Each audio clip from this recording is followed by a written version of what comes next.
Tá aí, tá gravando. Eu mandei um material para vocês sobre Esther, né? A Jazete tinha levantado um questionamento aí, né, sobre a questão da interpretação de Esther, sobre, né, entender, né, o posicionamento da mulher e tal. E até falei que ia usar isso como exemplo, né, nas nossas aulas. E eu mandei 2 materiais para vocês lá nos grupos. Um é uma perspectiva conservadora, né, tradicional, sobre o papel do livro de Esther, e a outra no viés aí do que a Jazied tinha levantado, que é esse papel da mulher como liderança, né? Esse papel da mulher como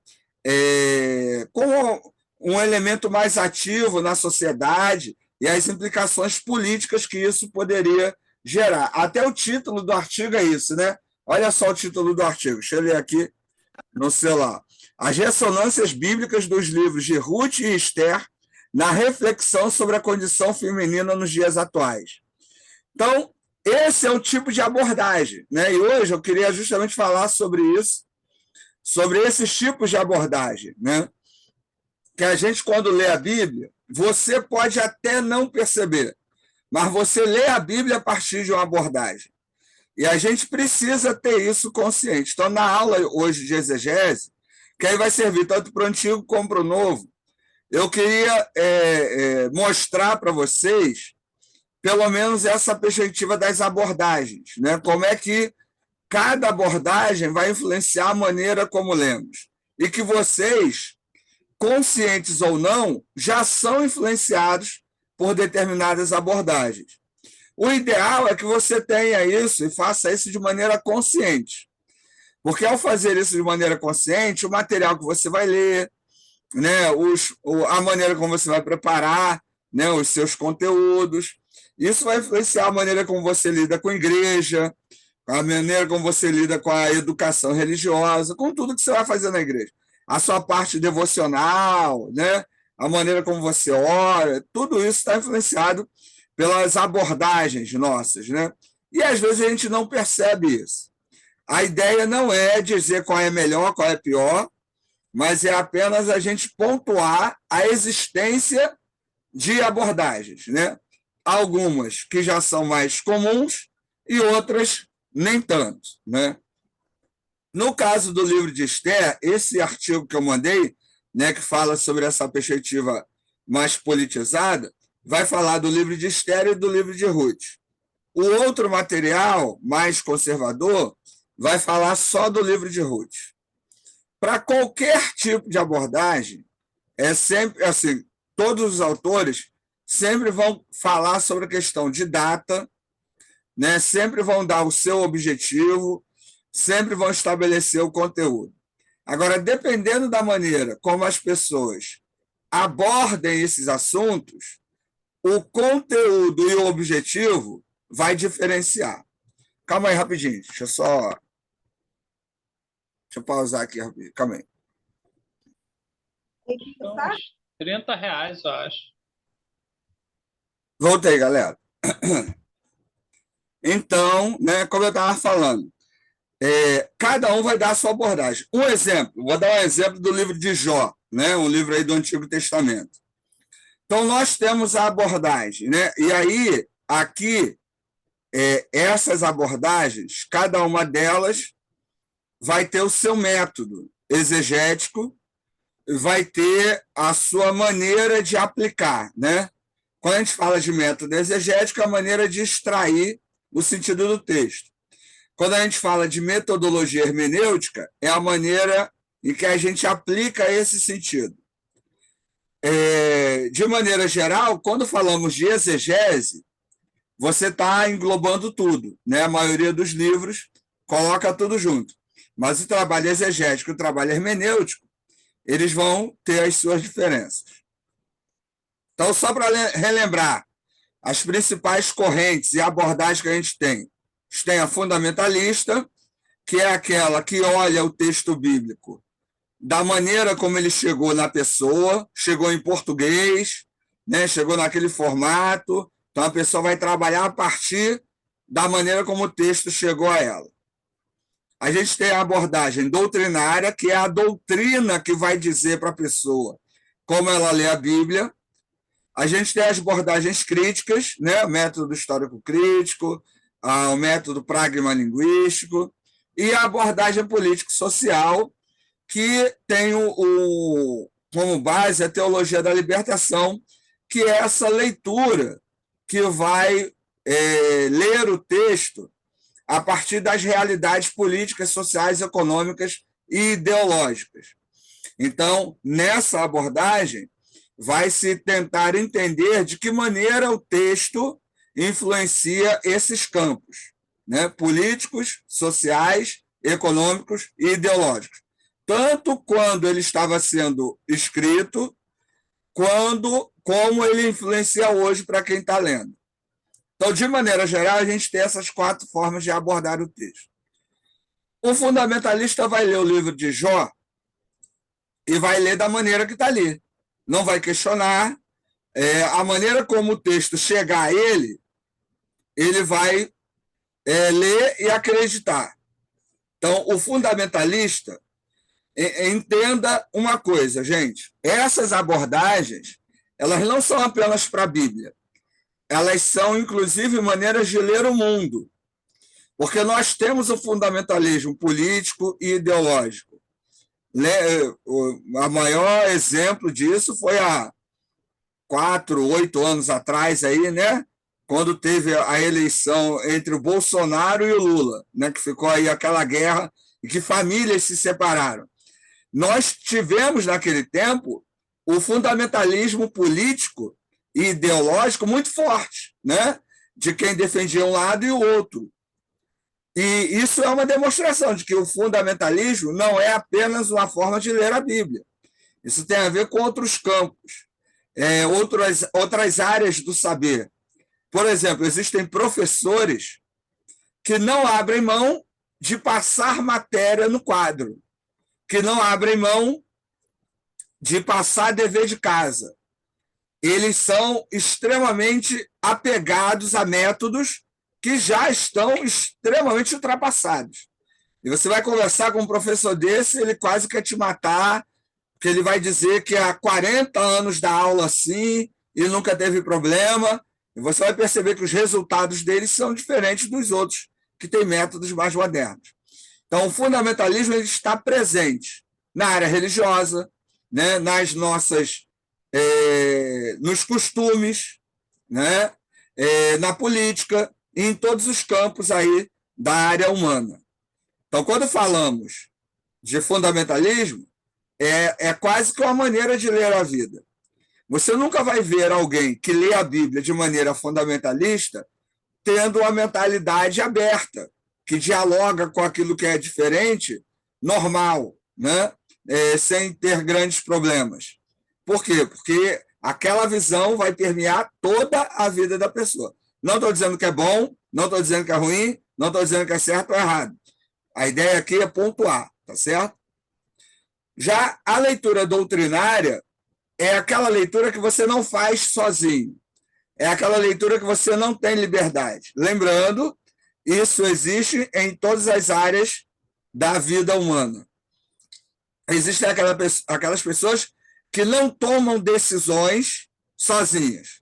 Toda a decisão dela é a partir de alguma área, de alguma ideia, né, de algum grupo de pessoas, né, do conselho do pastor, do conselho do padre. Então, digamos que essa pessoa tem uma maneira de ler a vida doutrinária. Ela não pensa sozinha. E na abordagem bíblica é assim. Então, se a doutrina da pessoa diz que Jó foi um personagem real, que o Satã, descrito ali no texto, é Satanás, e que Jó foi fiel a Deus e por isso foi recompensado no final, a pessoa vai ler dessa maneira. Ela não vai questionar, porque ela tem a doutrina por trás dela, que vai ler o texto bíblico para ela. Então, o texto de Jó vai significar o que a doutrina significa. Tanto que, se você virar para uma pessoa que tem essa leitura doutrinária e perguntar para ela assim: você já reparou que no texto de Jó, Satã, ele faz parte da corte celestial? Ele não invade, ele não está entrando de penetra, ele faz parte da corte celestial. Essa pessoa ela vai argumentar com você de acordo com a doutrina dela. Ela não vai questionar, duvidar, ela vai usar os argumentos doutrinários que ela possui para falar sobre isso. Então, pessoas nessa linha são realmente difíceis de dialogar, porque a doutrina está até acima do texto bíblico. O texto bíblico está aqui, a doutrina está aqui. Numa perspectiva crítica, qual é a forma de abordar o texto de Jó? Primeiro, analisar o gênero literário. Segundo, ver a existência de documentos antigos, ver textos paralelos, né? Ver que histórias são pertinentes ou não, ver o conteúdo e o contexto teológico, ver que tipo de conteúdos são pertinentes ao período que foi escrito. E a ideia é coletar informação a partir do processo de produção do texto. Ah, mas algumas informações vão ser relevantes? Não, algumas informações não vão ser relevantes. Porque, por exemplo, é importante você saber que Jó é uma novela, é importante você saber que, naquela época, existia uma teologia chamada de teologia da retribuição, né? Então, dependendo da circunstância, é importante você saber a data em que ele foi escrito. Dependendo da maneira como você e para quem você vai falar o livro, não é importante. Mas, nos métodos críticos, você vai recolher essas informações. O que você vai fazer com elas depois é outro caso. Algumas você vai deixar de lado e algumas você vai usar, tá certo? Na abordagem política, social ou da teologia da libertação, é tentar entender o impacto político, ideológico, social e econômico desse livro, quando ele foi escrito e hoje na realidade das pessoas. Então, a teologia da libertação, ou a política social, para fazer a exegese, até usa os métodos histórico-críticos, mas a abordagem, a maneira de usar o texto, vai tentar colocar isso dentro dessas 4 linhas: político, social, ideológico e econômico. Então, de que maneira o texto de Jó ele impacta a realidade dos seus primeiros leitores e dos leitores de hoje. Então, a informação de que o livro foi produzido para combater uma teologia e que se acreditava que as pessoas eram recompensadas por serem boas, então isso traz um impacto social e ideológico. Se compreendeu que o livro é escrito para que se entenda que o justo sofre, independente do que está acontecendo, e que necessariamente o sofrimento não é punição de Deus, mas é fruto da própria existência, então isso traz um impacto ideológico, onde, num grupo, as pessoas achavam que o sofrimento era o peso do pecado. E até hoje muita gente acha isso, que está sofrendo por causa do pecado. Então, ideologicamente, isso impacta. Então, essa é a informação que vai ser relevante. Então, no caso do livro de Jó, a gente tem 4 formas aí de levantar as informações e de trazer essas informações para as pessoas. Qual é o problema dos métodos críticos, por exemplo? Às vezes, para a igreja, isso não vai ser muito relevante. Esse, por exemplo, é a minha dificuldade com a igreja. Eu tenho informações que para a igreja não são relevantes. Às vezes, a minha pregação, o meu estudo, né, a minha palavra, ela não é relevante no sentido de pastorear. Ela está mais com a preocupação de informar. Isso nem sempre é relevante e nem faz sucesso, né?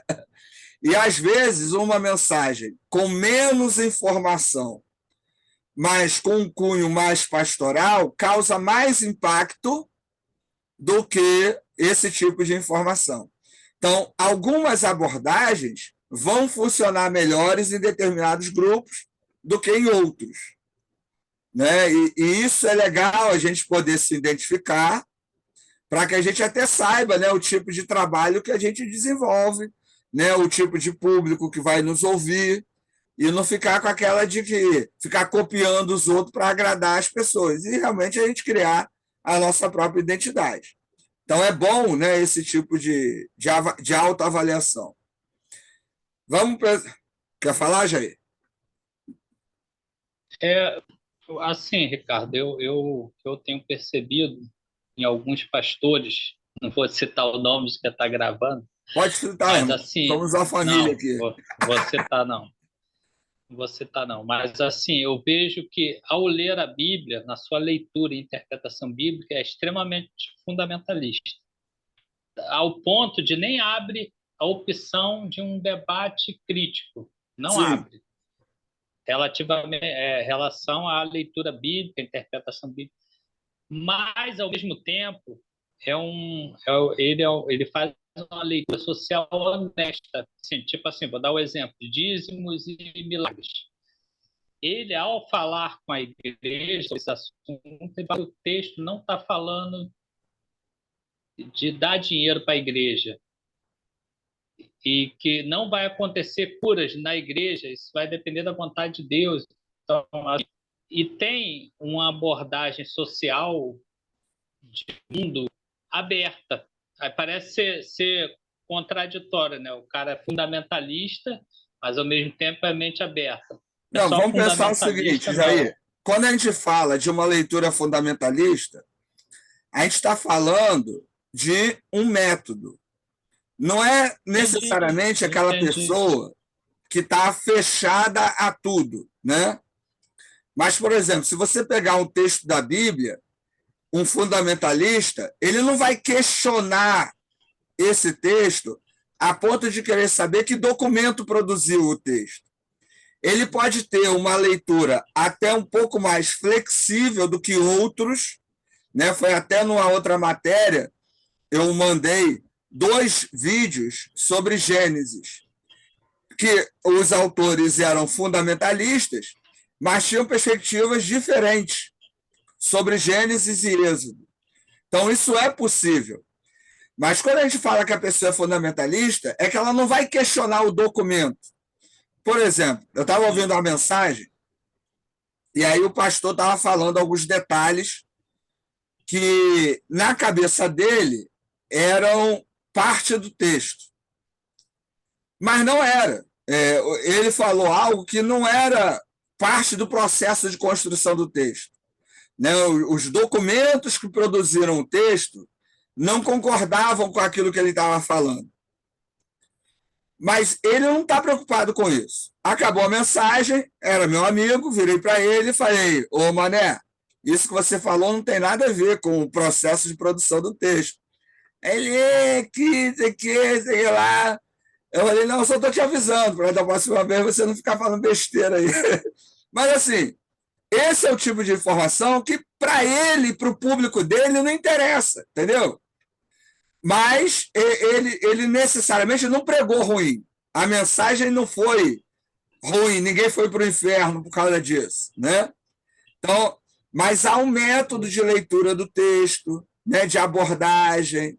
Então, o fundamentalista necessariamente não quer dizer que é ruim. Ele é só diferente de outros métodos. Não, É isso que a gente precisa entender. eu entendi. O que eu quero te falar, o que eu percebo assim, é que o cara ele faz justamente o que você falou, porque um discurso mais crítico, com muitas informações, a igreja não gosta. No geral, a igreja não gosta. A igreja gosta de saber que o livro de Jó foi escrito por Jó. E Jair, ponto. a Isso é igreja é que um a lugar de igreja quer certezas. escutar. A igreja é um lugar de certezas. Então. Então, assim, Aí o. a gente tem que saber lidar bem com isso, né? Porque a gente não Não, pode desconstruir tudo. Porque quem vai não, para a não pode. igreja, Pode. ela quer ter certeza. A religião é um lugar de certezas. Então, É, assim, é uma linha tênue, entendeu? Saber mas a lidar com isso. possibilidade de pensar, eu vejo assim que a maioria, pelo menos a possibilidade de você pensar que pode ter sido escrito por Jó ou não, e isso não vai fazer a diferença ao você fazer uma interpretação do texto ali, do sentido do texto, o que o texto quer dizer para você, porque esse é o caminho melhor, mais confortável. É o caminho Então, mas olha confortável. só, nisso que a gente está trabalhando aqui, necessariamente isso não é ruim, é um método. É isso que eu quero deixar claro, que nessas perspectivas não tem o que é ruim e o que é bom. Não, Tem com certeza. diferenças. Né? É isso que a gente precisa deixar claro. Alguns vão se adaptar melhor em determinados grupos e outros em outros grupos. É isso que a gente precisa É, deixar claro, entendeu? Fala aí, Odimar. Eu tenho uma Odimar ou triste. Adriana, né? Não sei, tá os dois no meu Odimar. link. Sou eu. Fala, E é Marlon. assim, é Odimar. Eu tenho uma triste notícia para dar para vocês. Nós É, seremos cooptados pelo sistema. Por mais que a gente saiba a verdade, o problema é quando nós chegarmos nos nossos púlpitos para pregar e a gente se deparar com aquele público, o que que ele vai querer ouvir? Entendeu? E o povo, esse é o problema. Nós temos um povo hoje que quer tudo mastigado. Então, não é no de púlpito, hoje. exatamente. Então, mas assim, eu vou te ser sincero, Ricardo, você é o único pastor que eu conheço hoje, aliás, em toda a minha existência, né? Todos os pastores que eu tive, e mesmo aqueles que, amigos, assim, que não foram meus pastores, mas que eu tinha um relacionamento, É, você é o único que trabalha o método histórico crítico na tua igreja, cara. isso. E Ninguém você está trabalha. vendo o resultado, está acabando. Não, nem ia dizer isso, não. A sua igreja aceitou lá, cara, a forma como você dá. O problema é o seguinte, por exemplo, a gente pode até debater isso na EBD, cara. Pô, isso aí é maneiro. É, é. A galera se amarra na EBD. Mas quando a gente vai para o púlpito, se a gente falar no Mas, púlpito, é complicado demais. Então, assim, eu lamento que tudo isso que a gente está aprendendo com você aqui, a gente vai ser cooptado pelo sistema e vai ter que mas deixar para eu, trás, vai ficar lá na caixinha por conta eu vou dizer Odimar, uma mas coisa para vocês, ó. Não dá para. O que vai acontecer? Se você for ligado, né? Se você tiver mais afinidade aos métodos críticos, isso vai fluir natural, né? Sua leitura, a sua fala, o desenvolvimento dos seus trabalhos, e a igreja vai percebendo isso. E você não consegue esconder isso, né? De maneira. Só se você for muito ardiloso, né? For muito maquiavélico e esconder. Porque, no geral, a maioria está entre o fundamentalismo e a doutrinária. E aí alguns vão estar mais abertos, com a mentalidade mais aberta, né? Outros vão estar mais fechados, né? Dentro disso. Mas é muito difícil, gente, você esconder aquilo que você é. Eu fui visitar uma igreja aí o pastor virou para mim, ó, a gente aqui, ó, é igreja aberta, cara. Aqui a igreja, a gente prega, né? Eu prego aquilo que você ensina, né? Eu sigo aí os teus conselhos. Pô, aqui, ó, eu ando de tênis, eu ando de camisa polo. Aí a igreja tem parede preta, tem um momento de dízimo especial, tem a pregação sobre dízimo, né? Que tem que dar os 10%, que Deus abençoa, aí tem momento de cura. Mas o pastor, ele acha que está indo além de todo mundo, só porque ele não anda de terno e gravata. Ele só tem uma aparência de diferente, mas o conteúdo é o mesmo de todo mundo, entendeu? Então, a gente não, o que eu acho que é legal é a gente ser honesto com quem a gente é. Né? Olha, eu sou fundamentalista, então não é problema, não é ruim. Então, estude, né? Se prepare, aprenda a ensinar o que você crê. Né? Olha, eu estou caminhando para o método crítico e tal, eu acho que é a minha veia. Então, assim, prepare, estude, né? Porque agora eu não pense assim, eu vou pastorear um grande grupo, né? Porque não vai, o grande grupo não vai aceitar esses métodos. Você vai estar mais voltado para a questão da educação, né? De repente do ensino, né? Aí o meu voltar de caso. repente para isso. Agora, há uma série de caminhos, né, que a gente precisa ter claro, ajudar. Né? Por exemplo, as igrejas que eu pastorei, todas elas sofrem um processo de adaptação que, olhando de fora, é muito ruim, porque geralmente diminui o grupo, porque o grupo não, a maioria não aceita, né? E às vezes quem fica não entende muito bem, até acha legal e tal, não sei o quê. Tanto que eu não fico tanto tempo nas igrejas. Por quê? Porque eu vou, né? Tem um momento de estar lá, aí você vai, ensina, dá aquela peneirada, faz o trabalho que tem que fazer, mas depois esse grupo vai precisar de alguém com a perspectiva mais pastoral. Por quê? Porque senão o grupo se desestabiliza. Né? Eu tenho muita consciência disso. Né? Então, todo grupo que eu passo, geralmente eu não fico muito tempo. Eu passo para dar uma outra oportunidade, e é até interessante. As igrejas que eu saio, elas até crescem depois que eu saio. Né? Antes eu não... É uma estrutura. Né? Mas, assim, eu acho que é legal a gente ter esse autoconhecimento. E você não vai esconder quem você é. É muito difícil isso, né? Quando eu comecei a fazer o seminário, eu não conseguia entender como você era pastor de uma igreja. Eu não conseguia entender. Aí no decorrer da caminhada... Deus é louco. No decorrer da caminhada, e hoje eu entendo, assim, eu falo, e foi o que você falou, eu não vou pastorear a igreja, porque isso é muito difícil, eu não consigo mais falar de coisas que eu não acredito, assim, de coisas que eu tenho uma visão mais crítica. Então, assim, eu não vou eu falo isso com o Marlon, que é da minha igreja, assim, que é mais próximo, eu falo com ele, eu não quero ser mais do mesmo. Eu quero ensinar, eu quero debater, eu quero questionar, eu quero conversar, eu quero observar, eu quero estudar. Então, quem vai por esse caminho dificilmente vai ser pastor de uma igreja e você ficar ensinando coisas que você não acredita, não faz sentido. Você é outra perspectiva, você vai num caminho, o que acontece? Sua igreja fica vazia, e quem fica não entende direito. Agora, Jair, eu diria assim, não feche oportunidades, entendeu? Que a gente não pode... nunca vou ser isso, nunca vou fazer isso. Não vou fechar. Precisa manter a mente aberta. Pelo que eu me conheço, eu acho difícil de eu ficar seguir ensinamentos que eu não acredito mais. Eu respeito, concordo, a visão da pessoa, mas eu já não penso mais assim. Então, assim, quando eu comecei o seminário, eu não conseguia entender como você era pastor, como o André era pastor. Não conseguia entender. Eu não tinha essa visão ainda. Eu achava que vocês não eram pastores. O André é mais mentiroso do que eu. Eu posso só confidenciar uma coisa para vocês? Fala demais. Eu estou há 1 ano sem pregar na minha igreja.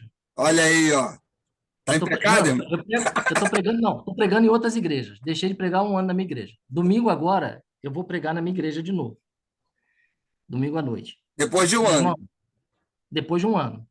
Imagina o conflito que eu estou vivenciando hoje, depois de estudar, depois de pesquisar, de orar muito. Eu estou num conflito, cara. De que eu vou dizer para a igreja? Porque, assim, meu pastor caminha muito na linha da autoajuda. Ele é psicólogo, né? Ele trabalha muito bem nessa linha. Entendeu? Nós temos outros tipos de pregadores lá. Mas eu sempre fui um cara mais exortativo, né? De exortar. Então, atualmente, eu estou tentando baixar um pouquinho minha bola em relação a isso, porque as pessoas acabam saindo mais com a orelha quente do que propriamente felizes comigo. E usando o método histórico-crítico, então fica pior ainda. Né? Então, assim, eu estou confidenciando para vocês aqui que eu estou passando por uma crise que só vai resolver no domingo depois que... Meu irmão, vai no básico, entendeu? Momentos assim, o ideal é ir no básico, entendeu? Não pensa em muita coisa, é o básico, ó. Jesus salva, por que Jesus é o nosso Salvador? Entendeu?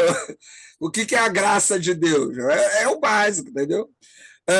Deixa a Vânia quer falar. Vânia, está acabando o tempo dessa aula. Vamos sair desse link, entrar no mesmo link, e aí você entra falando, tá bom? Que aí não corta no meio aí da tua fala? Veja o link aí.